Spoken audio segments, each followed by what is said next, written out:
Hello everyone. आज का हमारा न्यू टॉपिक है magnetic lines from the current loop. मतलब हम इसमें आज देखने वाले हैं कि अगर एक कोई करंट लूप है तो उसमें मैग्नेटिक लाइंस किस तरीके से फॉर्म होती है। ठीक है, और इसके साथ साथ हम देखेंगे कि अगर कोई पॉइंट मैग्नेटिक लाइन से अगर ज्यादा डिस्टेंस पे होता है तो उस पे उसका मैग्नीट्यूड कितना अप्लाई होता है, मैग्नेटिक फील्ड का उस पे उसके ऊपर मैग्नीट्यूड कितना अप्लाई होता है, या फिर एकदम क्लोजेस्ट डिस्टेंस पे होता है ना, सेंटर से बहुत पास होता है तो उस पर कितना मैग्नेटिक फील्ड अप्लाई होगा। जैसे कि हमने लास्ट लेक्चर में हमने देखा था कि सर एक हमारा क्या था, एक कुछ इस तरीके का एक लूप था, करेक्ट, जिसमें हमने क्या किया था सर, एक आई कांस्टेंट करंट फ्लो हो रहा था यहाँ से रेडियस से दूर, जेड एक्सिस पे हमारा एक पॉइंट था ना, जेड एक्सिस से दूर हमारा एक पॉइंट था पी, करेक्ट। इस पे हमने लास्ट लेक्चर में क्या किया था, magnitude of the magnetic field find किया था। ये कैसा था, जेड एक्सिस पे था, जिसका हमने कुछ डिस्टेंस जेड दिया था, ये जेड डिस्टेंस पे है ऐसा यहाँ पे शो किया था, ठीक है। और यहाँ पे एक निकाला था ऐसा कुछ X axis and then Y axis, ठीक है, कुछ इस तरीके से। और ये इसका यहाँ पे रेडियस था जो था हमारा कैपिटल आर। यहां तक हमने शो किया था। सो हम अब आगे बढ़ने वाले हैं। So as we learn in a last topic, okay, हमने लास्ट टाइम में क्या देखा था sir, total magnitude of the magnetic field कहां पे, एट अ पॉइंट पी, जो हमारा आया था magnitude at a point P on Z axis. So क्या था वो हमारा, याद होगा आपको शायद, mu not into I R square upon 2 in bracket Z square plus R square to the power 3/2, है ना। ये हमने लास्ट लेक्चर में फॉर्मूला देखा था, ठीक है। और कैसे आया ये भी मैंने बताया था। और नहीं पता है या आपको नहीं पता तो आप प्लीज इसके पहले वाला लेक्चर देख लेना, ठीक है। सो अब हमें इसमें क्या करना है सर, इस टॉपिक में हमें क्या करना है, according to the condition we understand the magnitude of the particle P is depend on the distance of Z. मतलब सर हमें क्या कहा गया है कि ये जो मैग्नीट्यूड है ना सर इस पॉइंट पे, ये किस पे डिपेंड करता है, ये किस पे डिपेंड करता है, तो ये जेड एक्सिस पे, ये जेड एक्सिस पे डिपेंड करता है। मतलब ये यहां से लेके यहां तक का डिस्टेंस इस पे डिपेंड करता है, सही है। अगर समझो कि आपके पास अगर ये कोई मैग्नेट है, ठीक है, ये ऐसा एक मैग्नेट है और इसके पास अगर मैं कोई पार्टिकल लेके आऊं, आयरन का पार्टिकल, ठीक है, तो इसके मैग्नेटिक फील्ड होंगे बहुत सारे। जैसे जैसे मैं इसको पास लेके आऊंगा तो क्या होगा, इस आयरन के पार्टिकल पे ज्यादा मैग्नीट्यूड अप्लाई होगा मैग्नेटिक फील्ड का, है ना। और जितना दूर लेके जाऊंगा तो वो क्या होगा, मैग्नेटिक फील्ड से उतना ही दूर जाएगा, तो उस पर अप्लाई होने मैग्नेटिक फील्ड भी कैसी होगी सर, कम होगी, है ना। यही होगा, बस यही चीज यहाँ पे हो रहा है कि हमारा ये जो करंट लूप है ये क्या कर रहा है, एक मैग्नेटिक फील्ड बना रहा है इसके आजू बाजू, ठीक है, ऐसे मैग्नेटिक फील्ड्स बना रहा है, ठीक है। तो डिस्टेंस जितना ज्यादा बढ़ेगा, इस पार्टिकल पी का डिस्टेंस जितना ज्यादा बढ़ेगा, क्या होगा, उसके ऊपर उतनी ही कम मैग्नेटिक फील्ड अप्लाई होगी। वो जितना पास आएगा उतनी ज्यादा मैग्नेटिक फील्ड अप्लाई होगी। That is the distance of a Z is very large, ठीक है। So B Z is very less, ठीक है। अगर इनकेस क्या हुआ, अगर इनकेस बता रहा हूं मैं कि जो distance of particle P from point O, point O is very large, अगर ये पॉइंट पी जो है ये ज्यादा दूर होता है, इसका डिस्टेंस बहुत ज्यादा है, वेरी लार्ज है, तो क्या होगा हमारा बी ऑफ जेड जो होगा वो कैसा होगा, वेरी लेस, है ना, बहुत छोटा होगा, स्मॉल, बहुत छोटी वैल्यू आएगी ये बी ऑफ जेड की, है ना। और अगर if distance of a particle P from point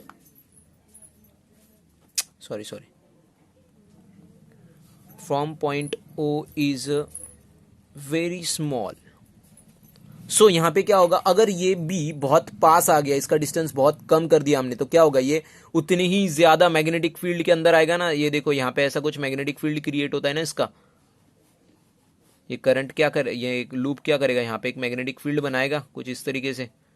तो हम जितने पास आएंगे उतना ही इसका मैग्नेटिक फील्ड क्या होगा, बढ़ते जाएगा, मैग्नीट्यूड बढ़ते जाएगा, इतने जितने पास आएगा, वही बताया है। अगर ये डिस्टेंस बहुत छोटा रहा, वेरी स्मॉल, सो क्या होगा, मेरा बी ऑफ जेड जो रहेगा इज वेरी लार्ज, एक बड़ी वैल्यू आएगी यहाँ पे। बी ऑफ जेड की वैल्यू कैसी आएगी सर, तो बड़ी वैल्यू आएगी, यही चीज हमें यहाँ पे बताई गई है, ठीक है। ओके नाउ तो हमें यहाँ पे उन्होंने यहाँ पे एक स्पेशल केस दी गई है, ठीक है। आप बुक में देखो, वहां पे एक स्पेशल केस दिया है, at a special case. Okay क्या दिया है, देखो बुक में क्या दिया है उन्होंने, at a special case when the Z is 0, ठीक है। क्या है, जेड की वैल्यू जो है वो 0 रहेगी, ठीक है। बताता हूं मैं कैसे। So the time magnitude at a particle P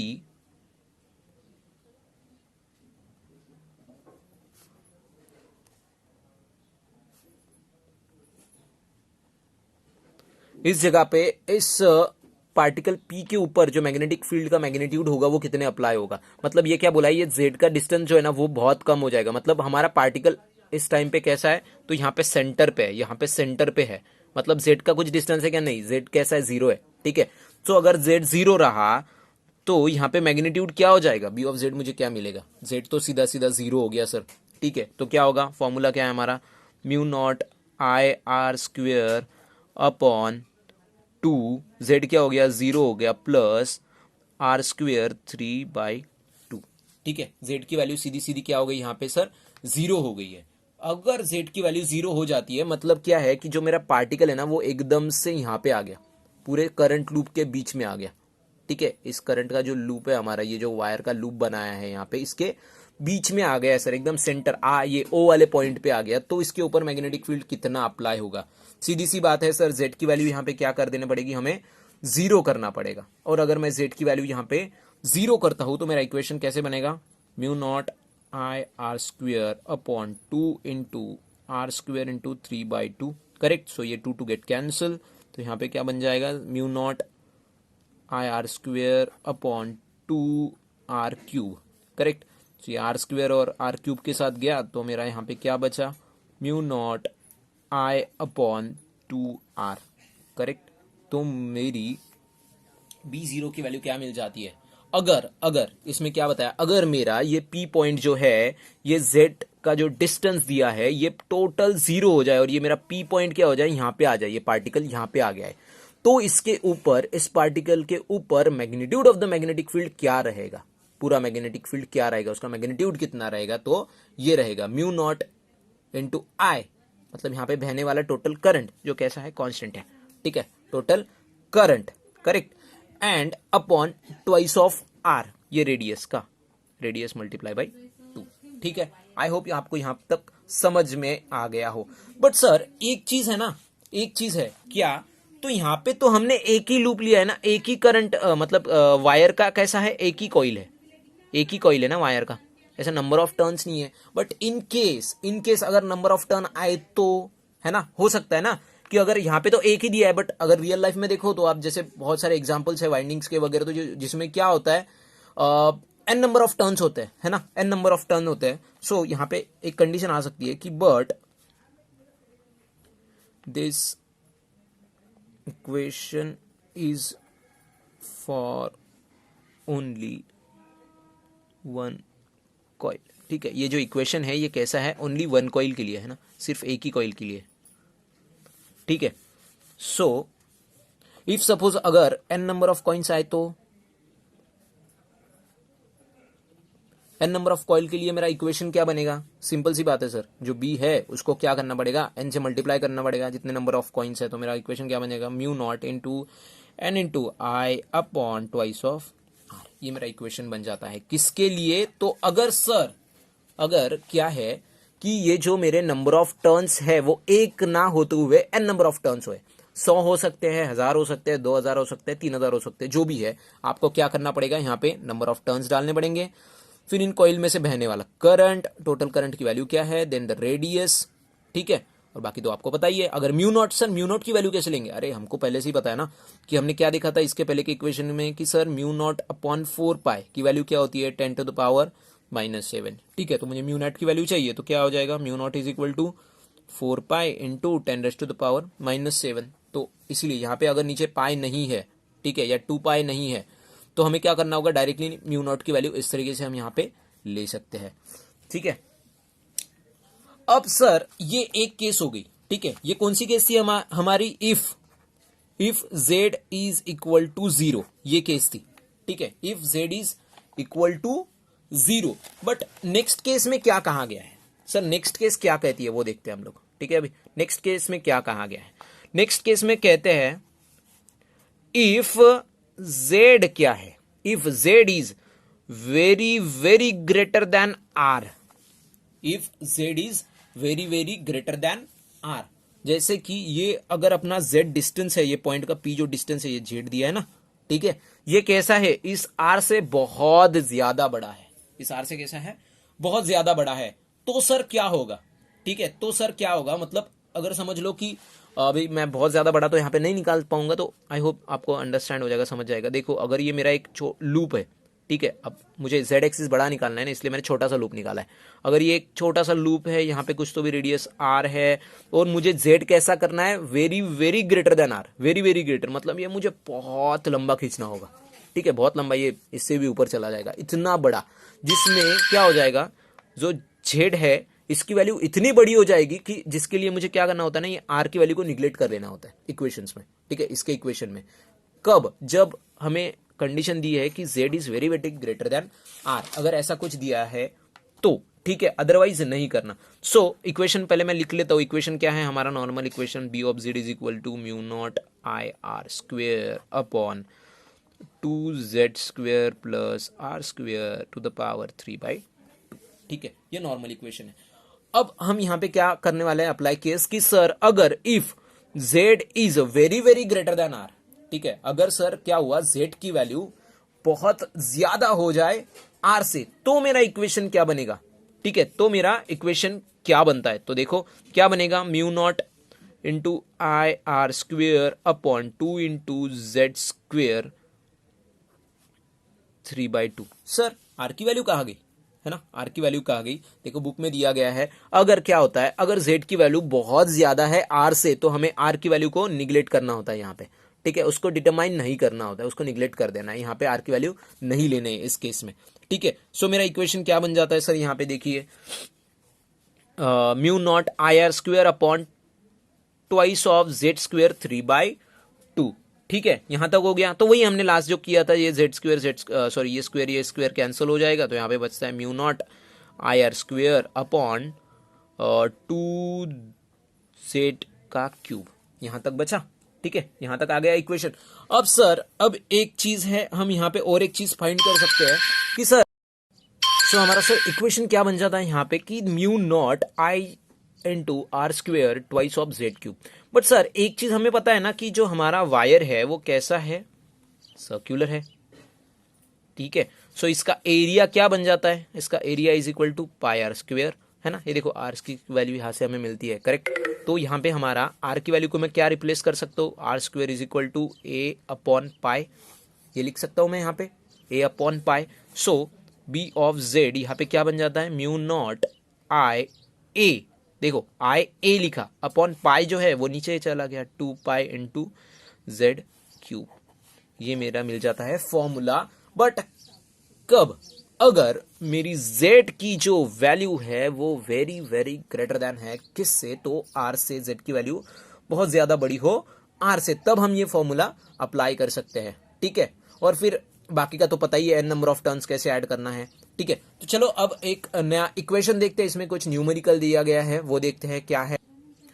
okay, so sir यहाँ पे हमें इक्वेशन क्या दिया है, consider a closely wound 1000 turns coil, ठीक है, देखो क्या बोला है।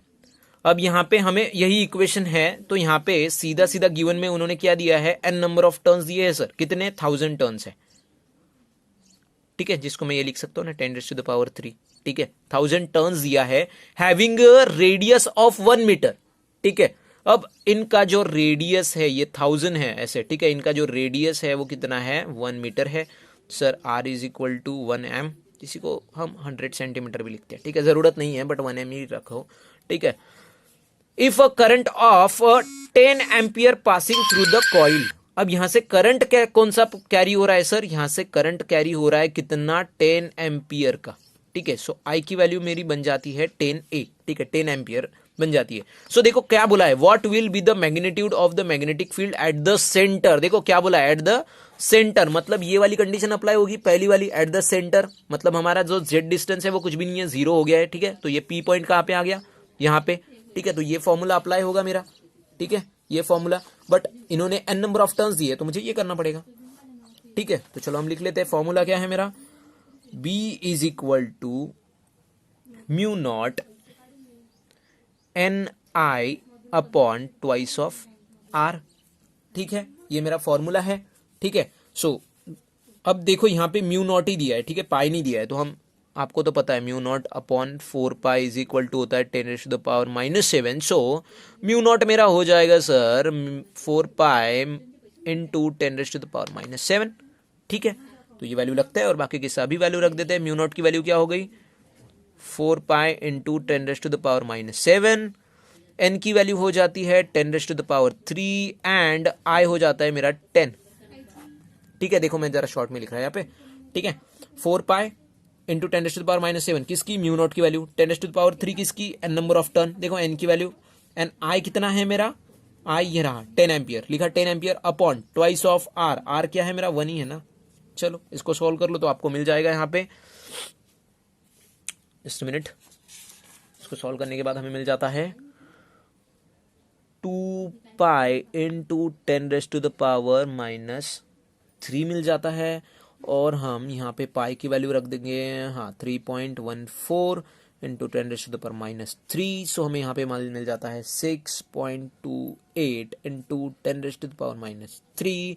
तो ये मेरी वैल्यू बन जाती है बी की, total magnitude of the magnetic field कहाँ पे अप्लाई हो रही है, यहाँ पे सेंटर में, सी लिख देता हूँ मैं यहाँ पे सेंटर के लिए, ठीक है। तो मेरा वैल्यू बन गया 6.28 इंटू 10⁻⁻3, और magnitude of the magnetic field हम क्या लिखते हैं, जिसको मैग्नेटिक इंडक्शन भी कहते हैं ना, इसी को हम क्या लिखते हैं, इसको लिखा जाता है टेस्ला, ठीक है। इसका यूनिट क्या है sir, Tesla, okay. I hope आपको ये समझ में आ गया होगा, ठीक है, थैंक यू।